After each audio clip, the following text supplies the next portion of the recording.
How you doing, Chief? I'm good. I'm old. I don't know about this technology stuff. I You know, understand. You're one of the fastest people that's ever joined. I'm going to be honest with you. I try to be prepared. You have to Hey, be it's prepared. nice. So what's happening? Not a lot. Did I hear guitar earlier? You may have. I cannot confirm or deny. I heard some chords playing. And I was like, I bet he was playing guitar. That was. I just wondered. I wanted to ask you that. So, Dan I Kerrigan, dabble. firefighter functional. That's awesome. I play, but it's terrible. It's power chords only. Sounds like a That's 80s all I punk do. pattern. I pick out a Excellent. song every now and then. I go on YouTube and say, let me see how to play that. And I listen to the people that know what they're doing. And Fair enough. back in the early days, I played bass. And it's kind of Okay. hard to play bass when you're just by yourself. So you Sure. pick up the guitar instead. So anyway, yeah, I have fun with it. It's a good Awesome. time. So, No, absolutely. I love music so much. Thanks for being on the scrap. Your weekly scrap number 26. Jim Moss, your partner in crime, was on earlier, so now you have that bar to live up to. I heard of that He was guy. he was an excellent guest. He's one of those Good, guys. man. First time I had him on, I felt like I'd known him forever, and so it was really fun to talk to. So Well, that makes it interesting. I mean, it's a good point about how quickly we got along when we met. So, yeah. Firefighter functional fitness, I really don't think anybody on social media needs a introduction to them, but go ahead and give them the introduction of yourself and go. I'll put you on the spot. Sure. Well, about me personally, right now, I as of last September, I took a job here locally, and I'm outside of Philadelphia, Pennsylvania. So Okay. I got hired as a fire chief at Upper Providence Township, Montgomery County, which is, if anybody's familiar with the area, it's just a little bit west of the King of Prussia area. So King of Prussia Mall and whatnot. But anyway, so that's an awesome opportunity. Something I've been working for pretty much my entire career. So that's what I do professionally. As you know, I'm co-author of Firefighter Functional Fitness. I also serve on the International Association of Fire Chiefs Safety, Health, and Survival section board of directors. Okay. So the whole fitness, wellness, firefighter fitness, health and wellness thing is just kind of a passion of mine, no matter where I'm at, what I'm doing. So that's just kind of a thread that runs through it all. So that's Without the a short doubt. story. That's the short story. The short version. Yes. What else you want to know? This the mission of Triple F, Firefighter Functional Fitness, how it started. Was it your idea? Was it Jim's? Did you guys get together? It was a matter of myself and Jim individually or independently posting and writing about the importance of health and wellness for firefighters. So, mainly on social media, Twitter and what have you, occasional articles, just clearly just a passion of his and mine individually. Sure. And honestly, that's how we met. We met on Twitter. I'm sure he said that. And I reached out to him one day. I think I reached out to him and, suggested that maybe, we try to write an article together, which we Okay. did, just because we shared such similar passions. And so we did. We wrote an article together that was published in Fire Engineering online, and it got a lot more response than I guess we would have ever imagined. And, that's kind of how it started. We just, we went from there to thinking about writing like a series of articles, like an 8-part series, kind of delving more deeply into like our philosophy on functional fitness and how to apply Sure. it directly to what we do. And jokingly, said one day, we should write a book. We have a lot of information on this that I don't think is out there that needs to be out there. And we Without a laughed doubt. about it. We laughed about it. Ha, ha, ha, ha. And, we kept going down that path. And next thing you know, we got serious about it and ended up really writing a book. And once we got Okay. started writing, it was really difficult to actually stop. We kind of had a point where we had to say, you know what, we've got enough information here. If we keep going, we'll never get it published. So that's really how it started. We took it from, a shared passion to collaborating on some articles to just really getting down to it. And it's been literally a 50-50 split on the workload from day one. And I think to this day it still is. So it's been a pleasure. It's amazing to work with a guy like that brings such energy and commitment and, just the attitude, and, we keep each other honest, and it's been a pleasure. He could not have spoken more highly of you than he did, and now vice versa. So you guys have an amazing partnership, and I would love to catch one of your classes live and see you guys play off each other in that regard. It's going to be good when I do get to catch you guys live. Yeah, so, we have a lot of fun. I think we bring an energy, we bring a practical approach. I think a lot of people tell us that, the fact that we're firefighters, we've done it for a long time, and we stay with it. Even though I'm a fire chief, I still have to keep myself in good enough shape to get the job done. Right. And I think that helps. The credibility is important, in the fire service. Absolutely. And we stick, to what we know. That's important for me. I don't know. Yeah, I'm sure it is for him too.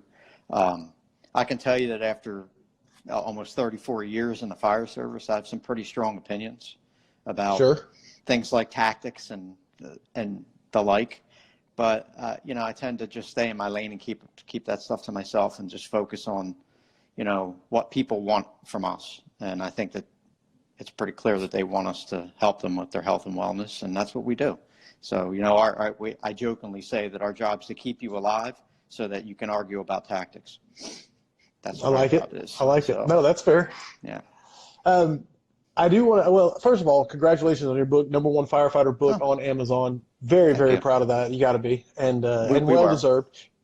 And you have, you said you started off with 8 articles. Was that the foundation of the Big 8, or is it just?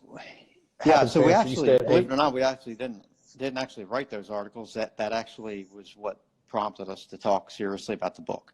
And what those 8 articles were going to be, what ended up being the Big 8 of firefighter functional fitness. So we were going to go ahead and break all those components down in short, 300 or 400 word articles, just to kind of get that methodology, if you will, out there. We still remain quite surprised that there wasn't more information out there on it. That we're nobody special. We thought this was important, and we're like, how you saw that need, So that's what happened. Was it started out as the articles, but it ended up becoming the Big 8, and that's really the foundation of that pillar in our book. Is the physical fitness pillar. Absolutely. Yeah, so that's how. And I mean, if people get nothing more than attitude, accountability, and action, man, just those 3 right there, man. Just those 3 A's. That can change the whole culture of a fire service if they just buy into those 3 right there. My favorite. That's my favorite chapter. That's my favorite chapter of the whole book. Yeah. Awesome. Yeah. That's good. That might be why that passion shows there. Now, Jim talked about what you guys did, who does what, and how you guys are such a great team and work so effectively. I have a question for you, which is now you're the big chief. You are the chief. How has that transition been for you, and what's it like to be in that position? And is it different than you imagined? I think I can't say that it's different than I imagined. I've been in, positions of close to that responsibility, if you will, for a while. But I mean, so going from, the number 2 or number 3 type guy to the buck stops here position, there's a little bit of an adjustment there. There's nobody above you to pass the torch to if something goes wrong or whatever. So that part, but I think the biggest thing I can say has been a positive out of it is that I have the opportunity now to actually to put into effect some of the things that I've always believed so strongly in. And a lot of that has to do with the health and the wellness and the prioritizing that, if you will, for the firefighters. So it's exciting, it's challenging. The administrative aspects of it certainly can overwhelm a person. Not overwhelm literally, but it takes a lot of time out of a schedule. So it's important to build a team around you that can handle some of these things. The ops and the training and the other things that we have to keep up with, and trust them to do that. So right now with all this coronavirus stuff going around, I've been in meetings for days about what we're doing only locally. Imagine. Right. These things come up that you don't even think of, but now you got to handle it, right? So, Absolutely. Unfortunately, right where I am in my area, we have several confirmed cases, like literally the next township over, or that close. So we're being impacted actually pretty directly by it. So those kinds of things take some time off, but at the end of the day, I'm enjoying the heck out of it. I love it. I love the challenge. I love getting up and going to work in the morning, just like most firefighters that are committed to the job do. And I hope it stays that way. As long as it stays that way, I'm in it for a while. So that is awesome. No, that's the litmus test. If you can say you love getting up and going to work, man, that's hard to knock, especially for the man at the top. Right. I always just wanted the opportunity to be able to literally lead by example and implement some of the things that I always felt like were important in terms of the health and the wellness and that kind of thing. Not that ops and anything else isn't as important, but traditionally in the fire service, and the statistics prove it, the health and wellness is a low priority item, and I want to change that. And so it's not just about working out. It's not just about, eating right or getting your rest. It's about, implementing carcinogen reduction, techniques and that kind of thing, exposure reduction. It's about, making sure our guys and gals get the proper physicals every year. It's about the behavioral health component. It's about all of that. And now I have the support that I need right now. And so it's been a lot of fun so far. That's awesome. I'm going to ask you some questions here, put you on the spot, and so you get your opinion. And it's you have been all around the country, literally wrote the book on firefighter wellness fitness. But I'm going to ask you, you've talked to lots of different fire cultures and stations, and what do you see as the major problem facing the modern fire service? Yeah, in terms of health and wellness, or in general? Just in general. Just Dan Kerrigan's opinion. Yeah, well, Dan Kerrigan's opinion is that the health and wellness of the firefighters needs to become a much higher priority. And we tend, as the fire service, to not hide behind, but lean on things that are pretty important, things like staffing and equipment and stuff like that that are very important. But I don't think any of them trump the actual health and wellness of the firefighters that get on the apparatus and do the job. And so from a fire chief's perspective, for me, it's really important that we start putting as much effort, time, and funds into investing in the preventive maintenance of our firefighters as we do our apparatus, right? If you put it that way. I mean, we spend a lot of time. We spend a lot of time taking care of our engines and trucks so that they perform the way they're supposed to perform, and we get the life we need out of them. And it's proven that by doing that, we don't suffer a lot of major breakdowns and big time expenses.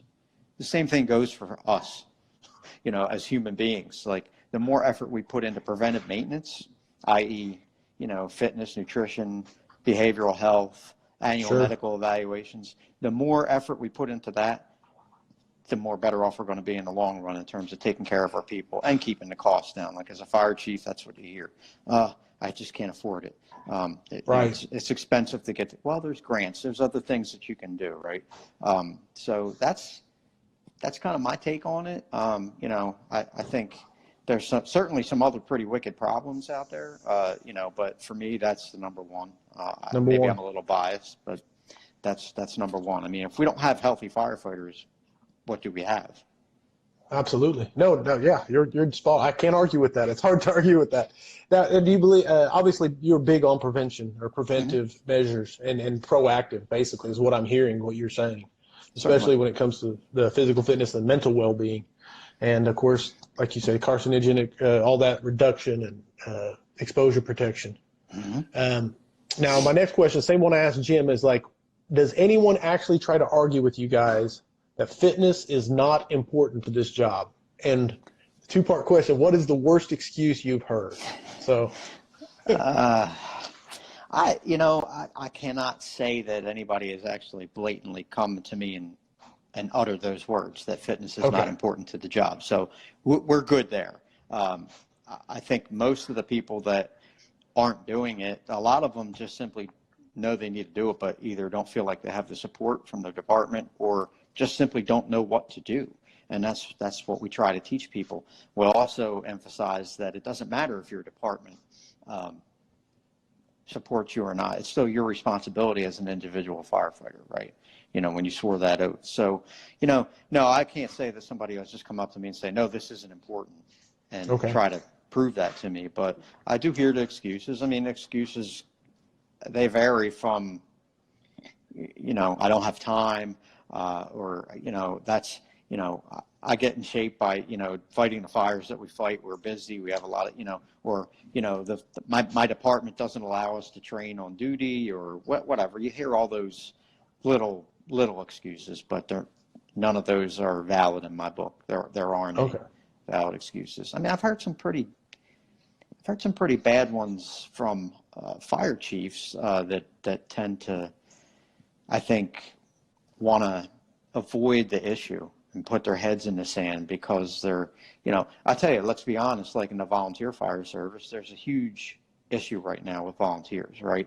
Sure. And a lot of volunteer firefighters are deathly afraid of losing members by sending them to get physicals and actually finding out that they may need to do something, which is very counterintuitive and contradictive to the whole profession of firefighting, but that's out there, right?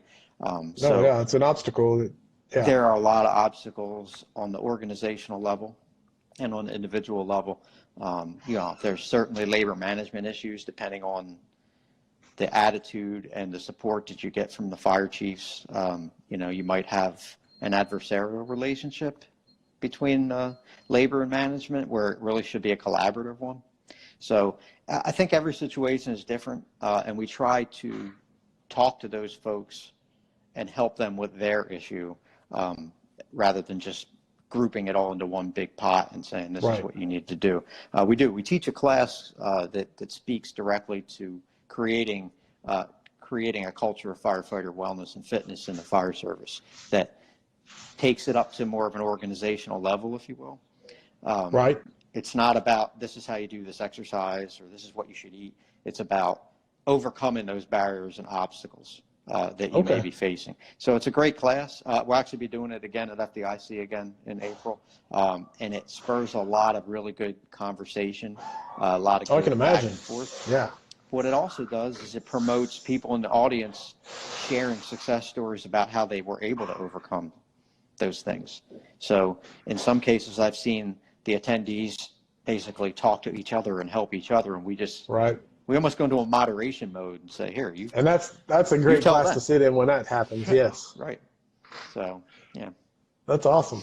That's what I asked him when he was talking about that. That is 11 steps or 11, I believe it's 11 that he said. Is that your next book? There. I think he's up to 15 or 16 or I don't know. It depends on how much time we have. We can keep going. At least I told him that needs to be the next book because I want to read it. And then you guys have to sign it when you finish writing it. And I get the first copy. He already promised. So I'm going to hold him to it.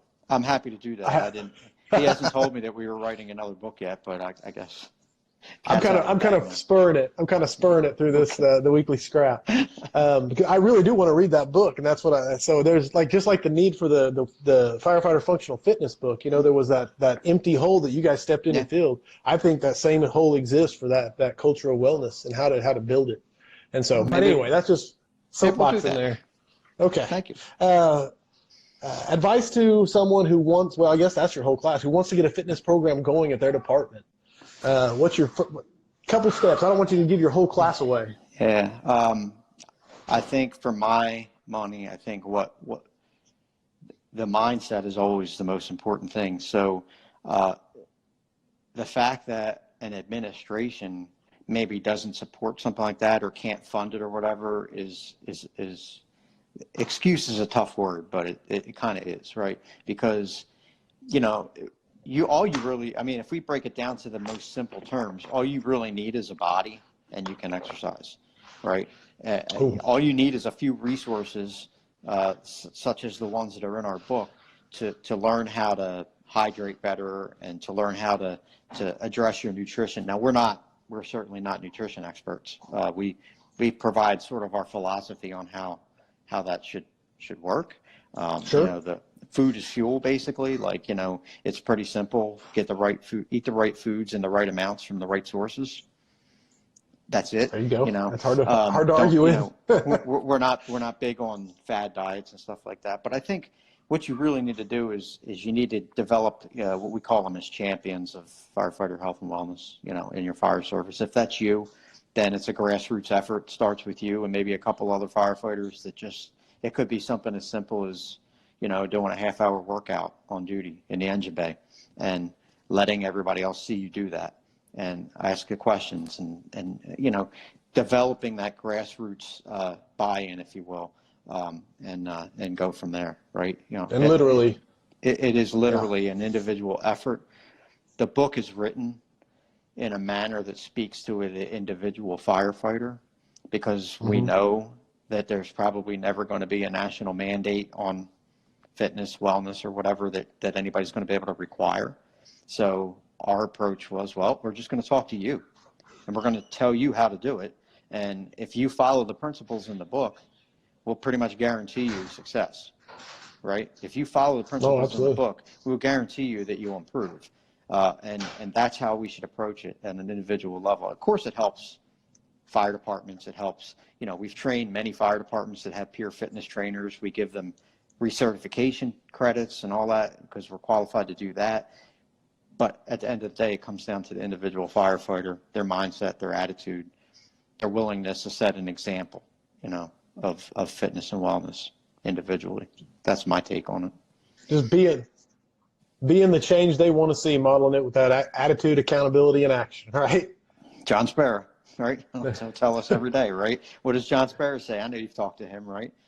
Oh yeah, he was on shortly after Jim. Yeah. So what does he say? Would you want you rescuing you? You want you rescuing you. Yeah. Would you want you rescuing your family? No doubt. That's some pretty tough. That's a gut punch. That's a gut punch. But we start our classes out with a few gut punches, but then we get into the fun. That's good. But people need to know. You need to know what your risks are. As a firefighter, you need to know and understand that you're at a much higher risk on a number of levels to suffer a variety of illnesses and injuries. So, you have to know it, and you have to have a gut check and, make a commitment to improvement. Change. Yeah. Okay. I always give my guests a chance to talk about a book that has impacted their lives that they think firefighters should read. And so I'm giving you a chance to talk about the book you think firefighters should read that's had an impact on Dan Kerrigan. Boy, so many. Oh yeah. When you feel like if you pick one book, you're slighting how many other authors that have. But if I had to pick a book that has had a tremendously long-lasting influence on me from pretty much day one, and I'll tell you why after I tell you. It's probably going to be Report from Engine Company 82, believe it or not. I think I actually go back and read Smith's book like fairly regularly. Maybe once or twice a year, I will pick that book up and read it from beginning to end again. And it's not, for me, it's because he has a way of introducing a humanity, the human condition. If you read that book, it's not just about crawling down hot, smoky hallways and taking a beating and inhaling smoke and all the stuff we used to do before we knew better. It's about the neighborhoods, the people that you serve. It's about, what we're really here to do. It's about the people that you're there to protect and serve. And that's what I get out of that book, is a reminder that it's about them. It's not about us. Our job is to be the best we can be so that when they call us, cliche coming, when they call us on their worst day, we can actually perform. And there's a thread through that book that discusses the poverty, the conditions that people live in, the things that they have to do to survive, and the people that they truly count on when they need help. And it's a very short list. And I would have to say, firefighters are probably pretty close to the top of that list. So I get a lot of inspiration from it. It's a good book for a rookie to read, and it's a damn good book for a seasoned veteran to go back and read and remind themselves why they did this to begin with. So. All right, a great book when your chief is reading it too. So you guys should take pride in that also, man. You stay connected like that. That's awesome. I think it's important. I really do. Oh, there's no doubt. There's no doubt. There is never a doubt. where can people get more info if they want to book you for a class or try to get a hold of you guys? If they want to buy your book, where's the best place to buy it? So we have a website, firefighterfunctionalfitness.com. It's that simple. Okay. So you can certainly purchase the book off of our website. If you put a /workshops after that, you can get specific information. It sends us a request for workshops. I mean, we'll go anywhere and teach anybody, large or small. So there's actually a link to that on our main webpage, firefighterfunctionalfitness.com/workshops, and we'll get you that information right out to you. And honestly, to contact us, we answer everybody, every single person, whether it's email, text, whatever. So we have a shared email address that you might have heard of it as firefighterfunctionalfitness@gmail.com. So if you send an email to Firefighter Functional Fitness Gmail address, that comes to Jim and I both. We are on all the social media, Twitter, Instagram, Facebook. Our handle is @FirefighterFFit, and there's another way to contact us there. We have a YouTube channel as well, Firefighter Functional Fitness YouTube channel, which is probably, I think, over 400 of our videos are on there now. So if you ever had a question about how do I do this exercise or movement or whatever, chances are it's on there. Subscribe to that. I didn't know that. Content. So yes, I learned that right there. Content on a daily basis. Well, we ran a couple of challenges, right? We did I guess 2 years ago, we did 100 push-ups a day for every day of the year.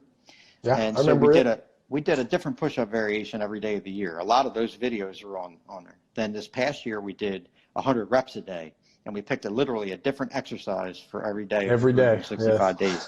They're all on there. And we were like, we might as well use these. Oh, wow, right? okay. So everything's on there. Everything's out there for you to use. It's free. There's no charge for any of that. And follow us. We put content out on a daily basis on all three social media channels. No, you guys are great at putting out great content. In fact, and I told Jim that, is you guys are one of my inspirations for putting stuff out and keep me consistent. And I told him that. I was like, I love it when I see you guys put out something like, man, I want to use that quote, but I got to wait a few weeks so I don't look like I'm just copying them. No, we follow you as well, and we think you do a great job, and we always appreciate that kind of support. Believe me, it's nice to hear. It's what I told Jim is, I hope you guys don't mind. Imitation is the greatest form of flattery, and I'm imitating you guys at times. So I hope you guys take it as flattery. We do. You guys are an inspiration to the fire service. We're just, like I said, we're just firefighters at heart that really we truly just want to try to help people that want to help. And I think if you do that and you're passionate about it and you're genuine about it, I think it kind of takes on its own life, if you will. And that's what we've been lucky to do. We're so blessed not only to be able to work with each other, but to be able to work with fire departments and individual firefighters across the country and literally the world. I would have never imagined that our book would have been in over 40 countries around the world. 40 countries, yeah, that's awesome. I to this day, I think, wow, what in the world? I remember when we were writing it, I was like, I'll be glad if my sister buys one. That'll be great. I have one. I also have one book, and that'll check that off the list, right? But seriously, no, we're very blessed. And real quick, I wanted to ask you. Support. I forgot one thing I wanted to ask you. You went to the UK recently to teach a class. I did. And I wanted to say, how's the fire culture? Just go ahead and talk about that for a second, if you don't mind. They have a tremendous, so they have basically a national fire service, right? I mean, they have different fire departments all across their country, but they all kind of come under one national umbrella. Which we don't, Right. And the most interesting aspect, and I think the reason why they wanted me to come over and talk at this conference that we had, was because they are actually, I would say they are ahead of us in terms of fitness requirements for firefighters. They mandate fitness for firefighters in the UK. What they don't do is they don't have the, how can I put this? They don't have the data that we have, right? So I can give you all the data in the world about percentages of firefighters that have been killed due to heart-related issues and things like that. The American Fire Service is great with tracking line of duty deaths Documenting, or okay. on-duty deaths and all that stuff. They don't have any of that. So their challenge is constantly trying to develop justification for why they're making their firefighters do what they're making them do. Gotcha. So okay. I went over there and talked to them about the data, the statistics, the risk factors, and tried to give them, some insight on the why behind what they're actually ahead of us in. Like they're Sure. doing it, but they don't have the data. They don't track it like we do. So and I jokingly tell them, I wish I had your problem, because I would rather be dealing with a fire service that requires us to be fit and healthy and have to justify it from time to time, rather than trying to do the opposite. Convince people to do it. So It was great. It was a great experience. They're an awesome group of people over there at that conference that I went to, and I stay in touch with them to this day, and we stay in contact. We have private groups that we pass information back and forth on, and it's a united front across the world, not just the country. I think Jim probably told you, or if he didn't, I'll say the tide is rising. We are making headway day by day, week by week, and hopefully 10 years from now, we'll probably be talking about the exception, not the rule. It's going to be the exception that firefighters don't take better care of themselves instead of the commonality of it today. So it's been a great experience. It's I was honored to I'm like, you want me to come? Did you run out of other people to ask why in the world? Right. Run out of other people, so you want me to come over there now? But no. I hope someday to go back over there again. We talked not just about fitness, but they were talking about cancer reduction and exposure reduction and physicals and things like that. A lot of behavioral health stuff, and it's like anywhere else. We may be ahead of the UK in some areas, but we're behind on them in others, right? They're ahead of us in some areas, they're behind in some other areas. So it's about sharing resources, sharing research, sharing data, sharing results, best practices, and all that, and working together as essentially an international fire service, if you want to think of it that way. So it was awesome. Sounds awesome. John Gorman said, Dan and Jim have one of the best classes I've ever attended, even with a 3-hour drive to get to it. Okay. And where did they go to class at? I don't know. We'll see if he'll tell us. I don't know. Well, I appreciate that. It's awesome. Always great to hear that. Sometimes you don't get to hear that stuff. You just don't. Sure. And it's better than hearing the opposite. Yeah. And every once in a while, we'll get that text or email or message, or, somebody like you will come on and say, hey, come on, talk about this stuff. And it just it refuels us a little bit. It gives us that energy again and keeps us moving. So I really appreciate that. It was awesome. I can't tell you enough. Thank you for coming on and talking about your passion and your being a chief and your favorite book and going to the UK, all of it. Thanks for spending my pleasure. You don't need to thank me. It's always a humbling experience to be able to be invited on a show like yours and share our passion. So I really appreciate it. Awesome. John he said he was in Pennsylvania and he drove from Arlington, Virginia. So that kind of gives you an idea. There's his drive. Sweet. So, thank you, Dan. Again, Weekly Scrap number 26, guest Dan Kerrigan. Coming up next week is Scott Thompson of the Colony, Texas, chief, talking about his culture and his book, The Functional Fire Company. Very close as far as function, but his meaning and your meaning. And it all it'll be ties good. Together. Oh, there's no doubt. And, it's all performance-based. So other than that, thank you again for being my guest today on the Weekly Scrap, number 26. Dan Kerrigan of Firefighter Functional Fitness. Get his book, #1 selling firefighter book on Amazon. And, of course, the 4 pillars, the big 8, and attitude, accountability, and action, man. Thank you again. No, thank you. I hope the tone stays silent for everybody unless it's burning. See you next time. All right. Thanks, man. See you.